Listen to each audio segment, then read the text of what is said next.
Bueno, como les habíamos prometido, Federico Velázquez, ingeniero y astrólogo, está aquí con nosotros para ayudarnos a entender mejor cómo es esto del eclipse. El proceso del eclipse. Este proceso del eclipse que todos estamos pendientes para ver. Buenos días. Buenos días Federico, a todos. Federico, bienvenido. Más que astrólogo, yo realmente no soy astrólogo en términos de la perdón. Cosmobiólogo. Sí, tú sabes que lo pensé cuando lo dije. Lo pensé porque tú vas mucho más allá, exactamente. Exacto, lo que es. Y yo he criticado muchas cosas de la astrología. Sí. Muy buena la corrección, porque lo pensé yo misma cuando lo dije. Federico, tú que eres un experto en estas mediciones astrológicas de los astros, Sí. de todo el universo, que has pasado tu vida en esto, quisiera que nos explicaras todo respecto a lo del eclipse. Primero, todos estamos pendientes y locos por ver este fenómeno. Verlo, ¿verdad? En los que no tenemos los lentes todavía, ¿qué debemos hacer? ¿Cómo debemos vernos? Para que después nos expliques el proceso. Lo primero es la peligrosidad de ver el eclipse. No porque es el eclipse, es porque es el sol. Es decir, el sol solo sin el eclipse es todavía peor que el eclipse en sí, porque en el eclipse hay una parte oculta. Claro. Pero aún así, esa luz que sale fuera del eclipse puede encegarnos. En el 1997 hubieron varias personas. Aquí hubo un eclipse parcial aquí en Santo Domingo. No fue total aquí, fue total en otro lugar. Y hubieron personas que quedaron ciegas. Porque aquí en el país. Sí, en el país. Entonces, eso hay que tener mucha precaución. Eso es lo primero que yo quería hablar. Y si Liana, ¿qué se llama? Sí, Indiana. Indiana. Si Indiana puede poner la gráfica de los lentes, pues mucho mejor. Los lentes tienen que ser unos lentes certificados de norma ISO contra rayos ultravioleta. No es lo mismo que unos lentes de sol, no. Los lentes de sol están, quitan una parte de los rayos ultravioleta, pero de reflejo, no de mirar directamente al sol, eso es otro nivel. Entonces nosotros necesitamos unos lentes que realmente paren la luz solar, porque si uno dura un tiempo viendo la luz del sol, pues los ojos se afectan y uno puede incluso, en un término ya en un tiempo bastante, quedar ciego. Como Federico, ¿cuál es la diferencia de ver directamente el eclipse hoy y ver a otro día al sol directamente? Ver al sol es todavía más fuerte que el eclipse. O sea que no es porque sea el eclipse hoy, no es por el eclipse. Es que no debemos ver directamente al sol. No debemos ver directamente al sol, es peligroso. Y el eclipse también, aunque en el eclipse hay menos luz que en el sol directo. Ese sol que es peligroso es cuando está alto o aún cuando el sol se está acostando en un atardecer. No, cuando se está acostando no es peligroso. No es peligroso. Hay una terapia de los ojos que la aplica muy bien el doctor Troncoso, que él me la enseñó, y es para ver el sol. Pero cuando sube y cuando se acuesta. Uno dura un minuto hoy, otro un minuto mañana y así sucesivamente, hasta llegar a 45 minutos. Perdón, uno aumenta de segundos en segundos, creo que 10 segundos, no recuerdo. O sea que es importante, bueno, ya tenemos aquí en pantalla las imágenes, es importante que sepamos que no debemos ver el sol nunca directamente, a menos que no sea al amanecer o al atardecer, que sí se puede. Al amanecer o al atardecer sí se puede. O sea que no es cuestión de y que gradualmente, es por el eclipse. Porque hay que irse acostumbrando, gradualmente. Porque eso es una terapia que ayuda incluso a eliminar los lentes. Y entonces... ¿Que ayuda a eliminar qué tipo de lentes?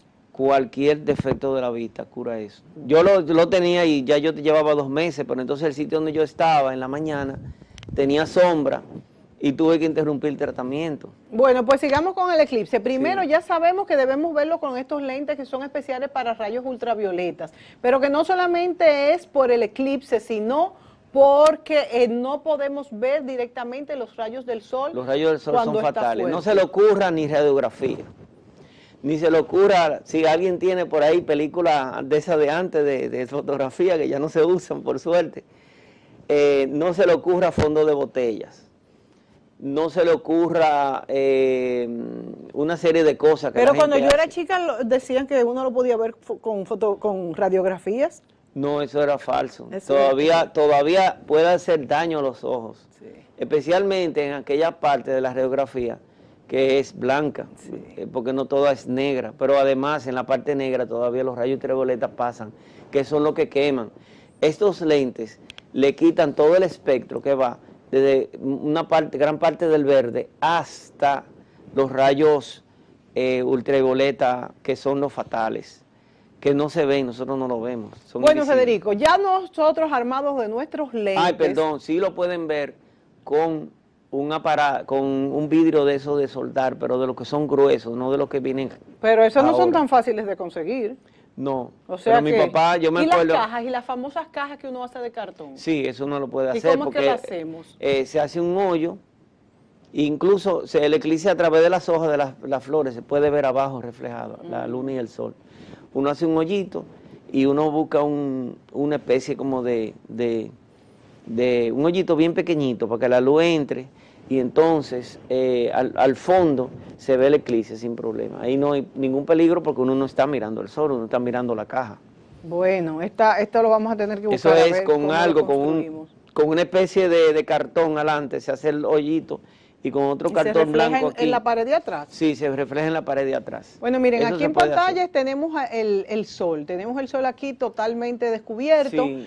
Yo quiero que tú mires, aquí ya va comenzando un poquito, Ok. está la luna, vamos Sí, describiendo. ese es el video. Eso es un video de la NASA. Él va a ir rápido ahora. Ujú. Ese es el video de Aquí la está NASA. el sol y de aquí un está la programa de la luna. NASA, donde lo vamos a ver cómo se ve desde aquí. desde Ah, Santo ¿cómo se va a ver Domingo. desde la isla? Cómo se va a ver desde la isla, pero dígale a ella que la ponga en movimiento. Sí, parece que pónganla en todavía- movimiento para poder verla. Mientras tanto, explícanos por qué ocurre esto cada cierto periodo de tiempo, Federico.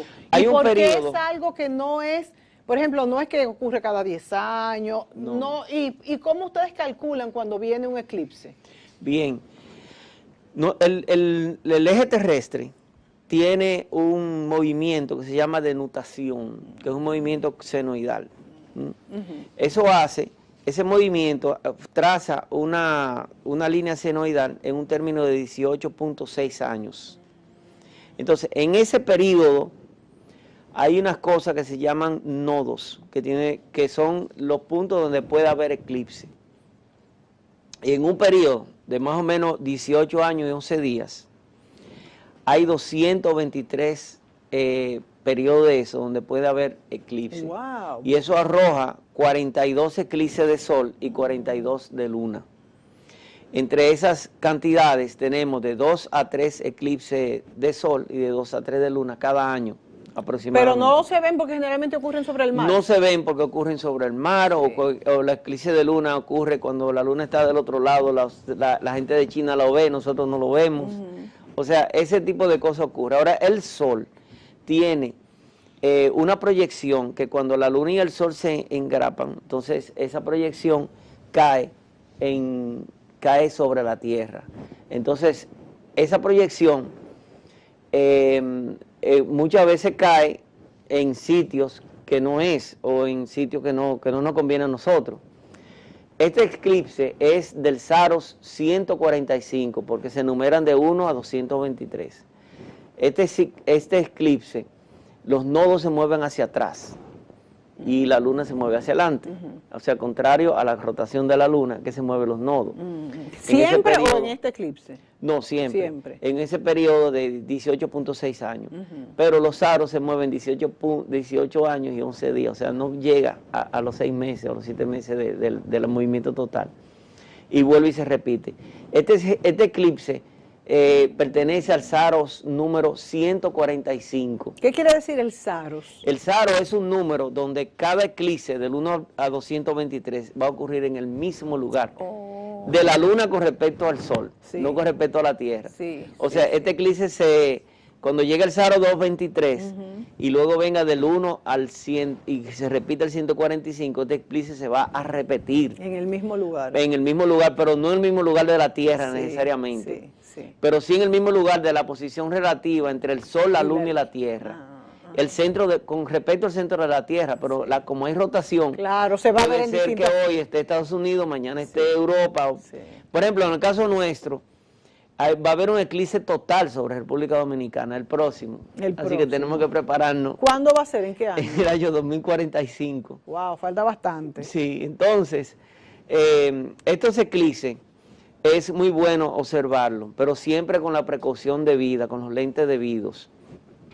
Pero incluso hay lentes de esos que venden en internet que especifican que no tienen el 100% de los rayos ultravioleta. Entonces dice, se puede usar durante 2 minutos y debe descansar 5 minutos. Dice las instrucciones del lente. Sí. O sea que es una cosa muy delicada realmente. Pero mira, Federico, la mayoría de las personas no estamos conscientes de lo peligroso que es mirar directamente el sol. Sí, porque hablamos de cuando hay eclipse, pero muchísimas veces uno mira directamente el sol. Y sí, es peligroso. Es peligroso, uno no debe de verlo. Por eso que si uno alza la vista, si uno dura 1 segundo, bueno, algunas veces uno lo ve, por Claro, 1 segundo, si 2 segundos, no pero importa, ya un minuto ya... No, de hecho, cuando uno mira así fijamente el sol durante mucho tiempo, uno después como que no ve bien. O sea los rayos ultravioletas son terribles y yo sentí los efectos porque yo andaba con mi mamá en Machu Picchu una vez, cuando ella estaba más joven, y a ella se le olvidó un gorro. Entonces yo tenía un gorro y yo digo, bueno, como ella tiene una edad mayor, déjame yo dárselo a ella. Y ahí es una altura de más o menos 3.000 y pico de metros. Sí, sí. Sin embargo, como yo no tenía gorro, cuando yo salí de ahí y llegué al hotel, yo tenía toda la cara demacrada de los rayos ultravioleta. O sea que porque fíjense lo estabas fuerte. más alto. Porque mientras más alto, más rayos ultravioleta, aunque ahí hay que estar con abrigo. Sí. Fíjense, yo me quemé más que una playa, pero ahí arriba en Machu Picchu yo estaba con abrigo. Entonces, eso es el efecto fuerte de los rayos ultravioleta. Sí, lo peligroso. Entonces, si eso es en la cara, que a uno le quita la piel y la piel se pone escamosa, ¿qué será entonces los ojos? Bueno. Uno tiene que preguntarse eso. Federico, y yo ahora te pregunto, ¿hay algunos efectos que se pudieran ver en la Tierra por efectos del eclipse, por ejemplo, en la marea, en la flora, en la fauna, los mismos animales, cómo lo interpretan? ¿Hay alguna energía que traiga ese eclipse solar y lunar?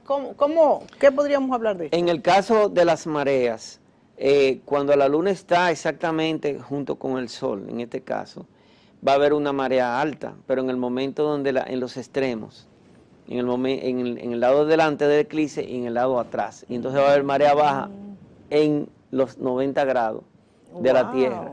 O sea que en Europa y eso, ahí va a haber una marea baja, pero en China, tanto en China como en República Dominicana, la marea va a subir por la fuerza de atracción. ¿Pudiéramos notarlo? Eso las embarcaciones lo notan, que vamos a tener aquí una marea alta.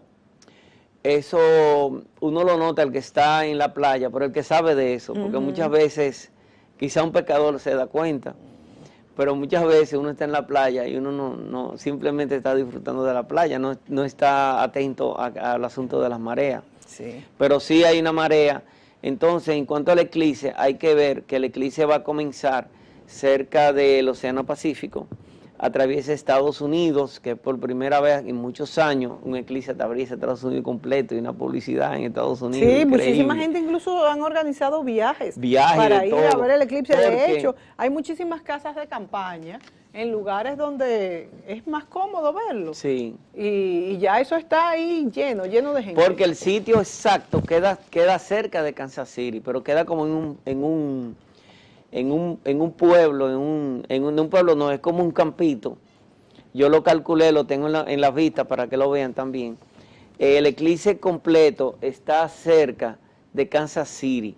Ahí es el eclipse máximo, porque hay un eclipse menor. Nosotros vemos una parte parcial, que si el video lo podemos ver, lo ponen en movimiento, se va a ver la luna, se va a ver la Tierra pasando cerca de... La Tierra pasando cerca la Luna, perdón, pasando sobre el Sol, de derecha a izquierda, siempre de derecha a izquierda. Míralo, aquí tenemos en pantalla. Ajá, aquí tenemos exacto. en pantalla. Ahí tenemos la sombra, ese es un video de la NASA. Sí. Ahí tenemos la sombra, cómo la sombra del eclipse se da... bueno, ese es el programa de computadora, sí, del lado izquierdo, al lado derecho que se ve. Sí. Y ahí está pasando cerca de Kansas City, va por República Dominicana. Eso es en un periodo de 2 horas aproximadamente, eso no es de una vez. Sí, sí. Porque es la sombra es la proyección de la luna la que se mueve. Sí, sí. La proyección de la sombra, ahí va por República Dominicana. Y por eso la vemos parcialmente. Por eso la vemos parcialmente. Porque no exactamente por encima que nos pasa.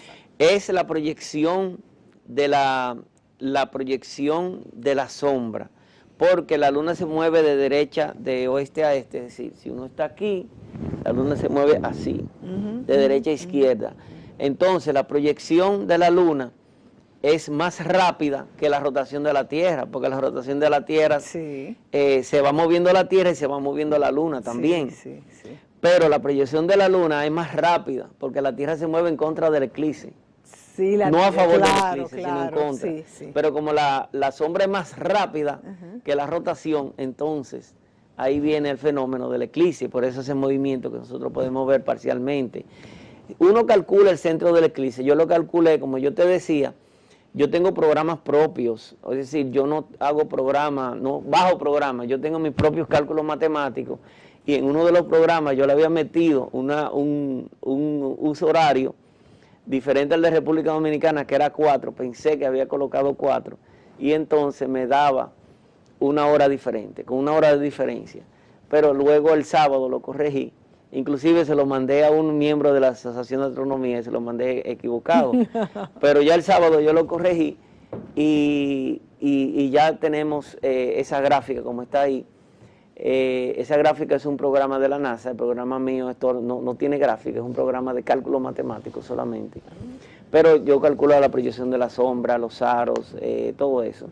Y el punto del eclipse exacto se va a dar cerca de Kansas, en ese momento va a ser a las 2:25 con 30 segundos. ¿Qué va a ser el máximo o que se va a comenzar hora dominicana, el máximo. Hora dominicana. La hora dominicana, pero en el sitio de Kansas va a ocurrir esa hora.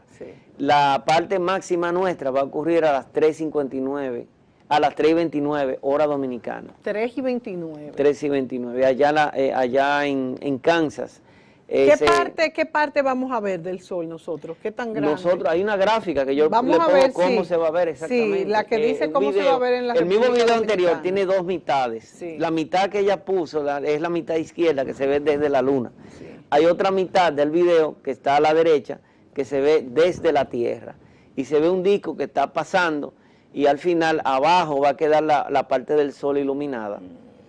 Y esa parte iluminada se va a ver abajo y lo vamos a ver nosotros desde Nosotros aquí. No vamos a tener oscurecimiento porque vamos a tener la parte del sol. No va a haber oscurecimiento y no va a haber catástrofes ni una serie de cosas que han predicho que el fin del mundo. Mira, aquí tenemos, Federico, explica esta gráfica. Bueno, sí, esa gráfica que yo hice, esa es uno de los videos de la NASA. Esa gráfica implica una parte de sombra y una parte de sol que se ve ahí, y cómo la luna está iluminada de un lado y cómo se proyecta la sombra y cómo se proyecta la penumbra. En este caso sería la sombra total, lo que la sería sombra Estados total, Unidos. Sí, que va a ser todo Estados Unidos, donde la sombra más grande va a estar cerca de Kansas City. Y ahí sí va a haber un oscurecimiento, pero nunca es total, porque siempre hay rayos del sol. Entonces, aquí esta es la parte derecha del video, vamos a ver si funciona.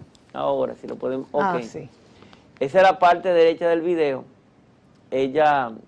Así es que se va a ver en República Dominicana. Exactamente, a las 3:29 se va a ver así. Pero necesitamos lentes, ojo, lo estoy repitiendo, porque no quiero que nadie vaya a tener un problema con los ojos.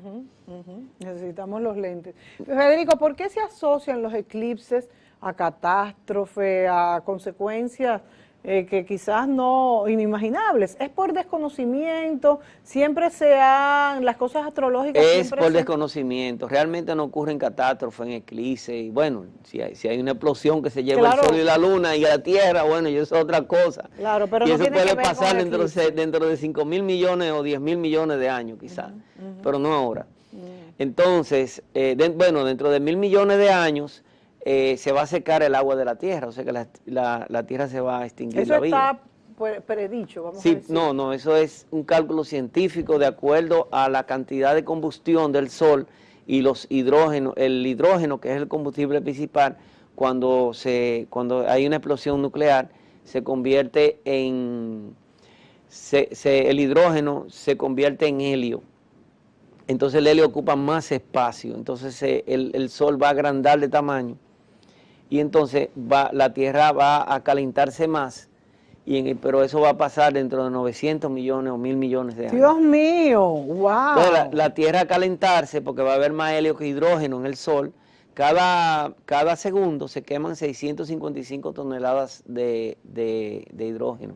y se convierten en helio, pero 655 toneladas para el Sol, eso no es nada. Entonces, luego con el tiempo, 4.000 o 5.000 millones de años más, ya el Sol va a crecer de tamaño y absorbe la Tierra. Ya la Tierra va Pero a la quedar. verdad es que ya eso, nuestra civilización quizás ni siquiera existirá porque pueden No. haber muchísimos fenómenos que la destruyan antes. Sí, claro, sí, hay muchos fenómenos. Ahora bien, nunca se puede relacionar con catástrofes. Desde el punto de vista de la cosmobiología, sí hay estudios profundos de relación de eclipse con las personas. Por ejemplo, ahora ocurre el eclipse en un punto donde afecta a los gobernantes. ¿Por qué? Porque está en una área que tiene que ver con los gobiernos, y eso se ha visto en estadística. Uno realmente no calcula mucho el por qué, porque al final al científico lo que le importa son las consecuencias inmediatas. Lo por qué se lo dejamos a los filósofos. ¿Y esto está comprobado que por la cuadratura, o tú dirás por qué afecta a los gobernantes?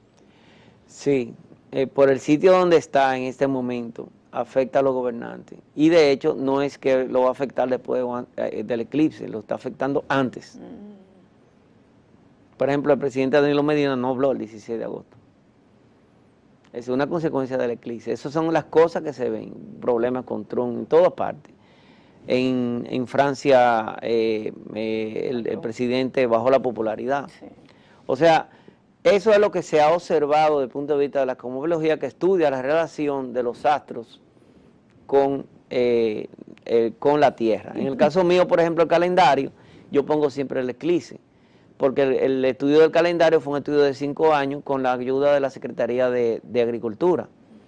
Fue un estudio científico que el doctor Osherov, Premio Nobel de Física, cuando se puso en congreso científico, dijo que esa había sido la investigación más científica que se había hecho, incluyendo la del que ganó un premio Nobel. O sea, esta que hiciste tú con ayuda del con ayuda del Ministerio de Agricultura, desde los años, bueno, era secretaría en esa época, desde los años 1990 al 95, y quien originó esa investigación fue un agrónomo, licenciado Quintino Santana, de San Cristóbal. Él fue el de la idea, porque había una serie de datos anteriores y ha sido totalmente exitoso hasta el día de hoy. Federico, nos vamos a ir a la pausa y volvemos para que tú nos expliques la importancia en los distintos renglones de la vida cotidiana, vamos a decir, Sí. que influyen estos calendarios astrológicos, científicos, que tienen que ver con las posiciones de los astros y con muchas otras cosas que tú explicarás. Sí. Nos vamos a la pausa y volvemos.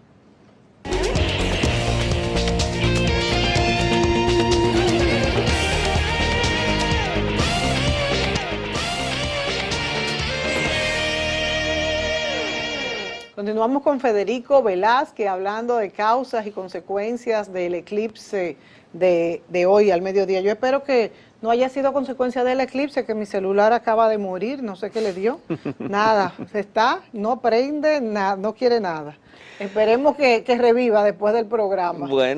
Bueno, Federico, vamos a ver, hablábamos antes de la pausa de los calendarios que se hacen tomando en cuenta pues toda la conjunción de los astros, de los movimientos de la Tierra, de los movimientos principalmente de la Sol. Luna y del Sol, porque nosotros en nuestra investigación que hicimos, hay fotos fehacientes de eso, y se ha probado luego, porque ese experimento se probó en Perú, luego se hizo igual en Italia, luego los italianos lo tradujeron al francés, los franceses lo probaron y funcionó siempre. O sea, porque la ciencia tiene que repetir el experimento. Si no se repite, entonces no es ciencia, bajo las condiciones en que nosotros lo hacemos. Entonces, ese calendario surgió de un asunto. Primero fue el problema mío del cabello. O sea, a mí hace 30 años se me caía el cabello y yo fui a un médico de la Florida y me dijo que no había nada que hacer, que me va a recetar unos medicamentos, que en vez de caérseme el cabello en 5 años, en 10 años el medicamento, para que entonces yo me acostumbraba psicológicamente a que yo iba a hacer calvo. Eso fue lo que me dijo un médico en Miami. Entonces yo había visto una investigación de no de astrología, no, de cosmobiología, en Francia en 1957, que es el año que yo nací. Entonces, en Francia, yo tuve eso y digo, bueno, lo único que hay que hacer es este asunto. Ellos lo habían comprobado. Ellos lo habían comprobado y yo lo hice y funcionó. Y bueno, ahí ¿Qué fue lo que hiciste? Solamente había que cortarse el cabello en cierto periodo de la luna. Entonces yo tenía que calcular ese periodo y cortarme los cabellos. Todavía hay personas que me piden a mí y yo lo publico gratis en Facebook. Y aquí hay muchísimos ejecutivos de empresas que yo se lo mando entero, completo, el año completo. Y les da resultados. Y le da resultados porque eso funciona. Pero realmente. Entonces a mí me funciona. ¿Hay que cortárselo en cada una de las fechas indicadas o simplemente si uno se lo va a cortar, cortárselo en esa fecha? Si uno se lo va a cortar, cortárselo en esa fecha. En ese caso, el primer corte, yo me afeité la cabeza completa, en el primer corte. Luego ya ha sido siempre, si se me pasa, no me corto. Y así. Entonces, ¿qué pasa? Que esa investigación estaba acompañada de una investigación en agricultura también. Entonces, un agricultor, un licenciado en agronomía de San Cristóbal, dice, pero vamos a hacerlo entonces. Y había unas posiciones de la luna con respecto a la Tierra, que no necesariamente son los signos del zodíaco que uno conoce. Y entonces donde la luna se corta a través de los nodos y a través realmente de lo que se llama el baricentro. Y más o menos cada 30 días la luna pasa por ese lugar. Nosotros dividimos el espectro en 12 posiciones y de esas 12 escogimos 4. Y esas 4 las llevamos a sembrar in vitro, en el laboratorio in vitro de la Secretaría de Agricultura, Ministerio de Agricultura, y entonces se sembró in vitro y de ahí sembramos cerca de 6.000 plantitas en laboratorio de guineo Cavendish. Ese es un tipo del guineo que nosotros comemos. Ese es el nombre científico, guineo Cavendish.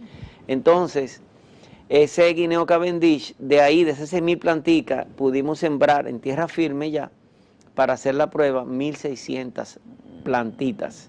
De hecho, 400 plantas que habían seguido todo el proceso en un periodo determinado, 400 en otro, 400 en otro y 400 en otro. Y de ahí nosotros sacamos la mejor de fertilidad, el segundo mejor fértil, el peor de los días y el segundo peor. No, sí, el segundo peor, o sea, el segundo menos peor, menos malo. Sí. Entonces, de ahí salió el calendario, salió una fórmula matemática que fue con ayuda de los mismos campesinos, porque el agricultor de San Cristóbal, él le preguntó a los campesinos, mira, cuánto es que tú siembras y que no sé cuánto, y yo me fui abonado también. Y de esa información nosotros la convertíamos en fórmula matemática, porque cuando el campesino dice 3 días después de la luna nueva, o 3 días después de la luna llena, la luna más o menos se mueve 14 grados diarios, entonces estamos diciendo que estamos hablando de 45 grados después de la luna llena. O sea que los campesinos, aún sin saber esta información, ellos lo hacen. Ellos lo tomaban en cuenta. Sí, y funciona. Que por generaciones lo van heredando. Ellos lo van heredando y entonces funciona. Lo que pasa es que esa información, vamos a decir, no científica, había que convertirlo en una fórmula matemática. Entonces ahí es que yo entro en esa parte. Las civilizaciones indígenas utilizaban todas estas cosas, de hecho tenían calendarios muy precisos. No solamente cualquier indígena, no, los taínos. Lo que pasa es que, por ejemplo... ¿Los taínos lo tenían? Sí. Porque no nos llega la información. No, lo que pasa es que había un observatorio astronómico de los taínos y una persona compró su terreno y le metió un greda, me acuerdo yo en aquella época. ¿A dónde? ¿En qué lugar del país? Eso era creo que era en San Juan, no recuerdo dónde, porque hace muchos años. Nosotros hicimos un congreso internacional y la persona que más sabe de astronomía taína, que ellos sí sabían de siembra y todo eso, es un dominicano, pero como aquí no le hacen caso, ni le dan apoyo ni nada, él tuvo que irse a Puerto Rico y allá sí le dieron todo el apoyo en Puerto Rico. Y entonces él ejerce en Puerto Rico, él da clase en la universidad, ha escrito libros. Nosotros lo traímos en un congreso internacional de la FIS sobre antropología del Caribe. Nosotros lo traímos a él como expositor de Puerto Rico aquí. Y ese congreso se dio en el Hotel Santo Domingo. Y nosotros lo traímos y él expuso todas las cosas. Y uno pensaría, bueno, pero es que él es puertorriqueño, ¿no? Él es dominicano. Lo que pasa es que aquí no había oportunidad y él se fue a Puerto Rico. Muchas veces pasa esto, es una lástima, más si estamos hablando de conocer la cultura taína. Y más él forma conoce de muy bien la destacar parte matemática astronómica, porque lo- esa es otra. La charla de él fue una charla de muy alto nivel en cuanto a matemáticas. Es decir, para poderlo entender había que tener cierta base. Claro, porque a veces tú nos hablas de esos cuadrantes, de los grados y de la cantidad de años, y a veces uno se pierde un poco porque no tiene los conocimientos. Y volviendo a lo del eclipse, Federico, ¿cómo podemos saber, dependiendo en cuál cuadrante se encuentre la luna, tiene pues efectos distintos Sí, sobre tiene la efecto humanidad? sobre la humanidad. Si está en un momento de fertilidad, por ejemplo, las plantas crecen. No es el caso. Y en el caso de ahora mismo no, ahora mismo está en una zona no fértil. Pero en el caso de la luna, por ejemplo, cuando nosotros sembramos habichuelas, en el caso de la habichuela, en una estación, porque nosotros le llamamos la teoría de las estaciones lunares. Si estamos en una estación fértil, cuando la luna se encuentra más o menos en esa zona, las habichuelas crecen no solamente rápidamente, sino que crecen con menos hojas y le caen menos insectos. Pues nosotros sacamos el porcentaje de insectos, el porcentaje de enfermedades de la planta, cuando se siembra en una estación fértil es increíble. O sea, no se necesita fertilizante, no se necesita nada, ni insecticida, nada de eso. Y en las siembras malas le hicimos, por ejemplo, hicimos un experimento con lo que los campesinos le llaman el coquito o coquillo, que alimenta muchísimo, déjeme decirle. El coquillo, se puede hacer leche de ahí, esa leche del coquillo le da una pela a la leche de vaca. La sí. raíz. Sí, la raíz y las hojas, con eso se hace leche. ¿Qué? Y eso Con alimenta eso que muchísimo. Se bota y que se supone que esa es una de las cosas que más alimentan. Bueno, según la NASA, que hizo un estudio de 34,000 plantas, la número 1 que salió fue el amaranto, que es una hierba que crece hasta el medio de la carretera. Es una que la gente le dice escorpión o bledo. Con eso se alimentaban los aztecas. O sea que estas hierbas silvestres que generalmente Alimentan sacamos son nutritivas y alimenticias. La hierba idónea para el exterior es el bledo, o sea, el amaranto, que el astronauta costarricense lo sembró allá, fuera de la atmósfera, y creció. Entonces, ese fue uno de los experimentos que se hizo, pero de 34,000 plantas, ese es el alimento número 1 sobre la Tierra, es el bledo o amaranto. ¿Pero por qué no se utiliza entonces? Lo venden en los supermercados, pero carísimo, porque es una hierba, entonces ¿cómo puede ser con una cosita? Como bledo. Como amaranto. Así. Lo que pasa es que los españoles le decían Déjame bledo. anotarlo aquí. Recuérdese de esa frase, me importa un bledo. Sí, claro. ¿De dónde viene eso? De que hay muchas. No, eso viene de que los españoles, como el bledo se alimentaban los aztecas, Cortés le cortó la alimentación y así fue que rodeó y así fue que le ganó, porque los aztecas eran más que los españoles, pero fue porque le cortó el alimento. Ellos se alimentaban de bledo. Entonces luego los españoles lograron de que el Papa dijera que el que comiera bledo era una cosa del demonio, que no sé cuánto. Y entonces de ahí surge la frase que voy a seguir comiendo bledo y me importa un bledo, pues al final se quedó así. Pero la verdad es que en el caso del coquillo nosotros logramos exterminarlo en 3 cortes, en la estación menos fértil, la estación más seca. ¿Pero para qué se exterminó si tú dices que es alimenticio? Es alimenticio, pero el coquillo mata arropa a todas la agricultura, sí, porque es muy fuerte. Sí, sí. Ahora bien, el día que lo queramos usar como algo alimenticio, que va a ser en el futuro, definitivamente, porque aunque el bledo o amaranto alimenta más que el coquillo, según la misma NASA, porque el problema de la NASA era encontrar un alimento en el espacio. Entonces, y un alimento que no ocupara mucho volumen, sí, y mucho peso. Sí. Entonces lo que hicieron fue que el coquillo, si lo queramos sembrar, vamos a tener que sembrarlo en una área donde no haya otro cultivo. Porque lo arropa. Porque inclusive las semillas se esparcen por el aire y es un problema. Sí. Entonces el objetivo del agricultor era que exterminar el coquillo en una siembra que había maíz y había otras cosas ahí. Entonces nosotros lo experimentamos cortándolo en la fecha que le llamamos infértil, y al tercer corte, cuando creció otra vez, ¡wow! ¡Qué peligro con el cabello! Desapareció, y no solamente desapareció, sino que no creció más nunca. O sea que vamos a llevarnos de cuándo es más apropiado los cortes de cabello, de siembra y demás. Sí, exacto. Entonces, ahí hay otra cosa que, por ejemplo, nosotros, porque el asunto del cabello como que tiene relación matemática con el asunto de las plantas, por eso fue que nos ocurrió lo de las plantas, pero están otras cosas que surgieron. Por ejemplo, es lo que digo, nosotros no sabemos por qué, ni no nos interesa el asunto de aplicarlo, porque Newton lo que encontró fue la fórmula de la gravedad. Pero el por qué la gravedad se origina, a Newton no le importó y todavía no lo sabemos. Sí. Y no nos importa. Si podemos construir un edificio como este, con la fórmula de Newton, pues ya, eso es lo que importa. Podemos hacer el puente Juan Bosch, el puente Duarte, con la fórmula de Newton, pero la fórmula de Newton no dice de dónde viene la gravedad, lo que dice es cómo se comporta. Bueno, Federico, y eso es lo que nosotros hacemos. Nos queda un minuto solamente, volvamos al eclipse y ¿por qué nos dices que tiene diferentes efectos sobre la Tierra según su cuadrante? Y decirle a la gente, porque la gente, se hablan también muchos disparates. Sí, de que se va a acabar el mundo, que no sé cuánto. O de que no mande los niños al colegio porque tal cosa. Y porque que se va a enfriar la tierra, esa es otra también que yo vi por ahí. En un minuto de que se... Eso dura, el eclipse total, en el caso de Kansas, que es lo mayor, eso dura 2 minutos y medio más o menos.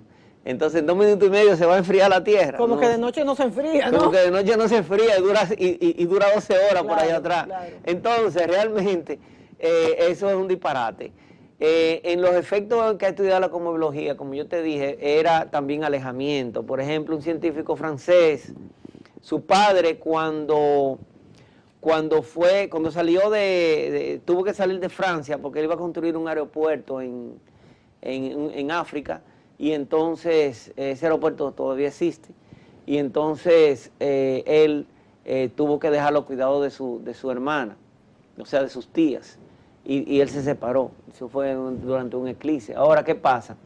Él muere en el año 62 y él había dejado por escrito, en el año 65, algo o alguien se va a alejar de mí. Él muere en el 62, pero en la fecha que él había dicho, en el 65, pues debido a un eclipse que ocurría en una zona de él, en el año 65, se le murió un maestro de él. El principal maestro de él se murió en el 65 en Islandia. Aunque ya él estaba muerto. Y él ya estaba muerto, pero antes de él morirse él había escrito eso es algo muy significativo. Nos despedimos ya, pero antes te pregunto, ¿por qué los eclipses, según las matemáticas, ustedes dicen que causa separación? En las estadísticas que vemos como biología, eso es, hasta ahí que podemos decir. No podemos decir que se va a acabar el mundo, ni que... Pero sí que causa separación. Pero sí causa... algo o alguien se aleja, o uno se aleja de algo o de alguien. Que quizá era malo, quizá era verdad, quizá esa separación. Quizá era malo, o a lo mejor era bueno esa separación, hace muchas veces que uno se supere. Por ejemplo, a él se le murió la madre en uno de esos. Él tenía 3 años cuando se murió la mamá, y eso hizo que él estudiara, y él investigara, y de ahí salen esas cosas. Que como siempre lo importante es eso, es superarse a todo lo que se enfrenta, y por eso cualquier predicción puede ayudar siempre y cuando pues eso haga que nos superemos y seamos mejores. Exacto, hay cambios, en el caso mío en particular, que hay en una zona que tiene que ver con el trabajo, y no es que me haya eclipsado el trabajo ni nada de eso, simplemente ha habido un cambio. Ahora estoy metido en un proyecto muy grande, educativo, que después podemos hablar de eso, tú sabes que además de ser yo ingeniero eléctrico y dedicarme a la matemática, también soy ingeniero de sistemas, y fui que organicé y pude instalar con un grupo de personas, incluyendo a José Miguel González, el de Centro Cuesta Nacional, que me dio todo el apoyo. Qué bien. Un gran para mí es una gran persona. Y cualquier gobierno que trabaje con él, pues se puede sentir orgulloso de él. Como lo está haciendo el presidente. Exacto, entonces él me dio todo el apoyo, y con eso pudimos lograr implantar en el país los códigos de barras. Entonces fíjense ustedes a todas las cosas que yo he hecho muchas cosas, pero que nosotros ahora, yo estoy en ese proyecto educativo que tiene que ver con sistemas educativos que ayuden a la parte escolar, a la parte virtual, los libros virtuales gratis. Fantástico, qué bien, Federico. Hablaremos de ese proyecto tan interesante en otra ocasión. Gracias por estar aquí y todos pues prepárense con sus lentes o a ver cómo vamos a ver el eclipse, pero ya sabemos que es algo que nos entusiasma, pero no va a cambiar nada en lo que es el país, ni siquiera en los Estados Unidos, donde se va a ver pues total. Seguimos con Buenos Días Santo Domingo.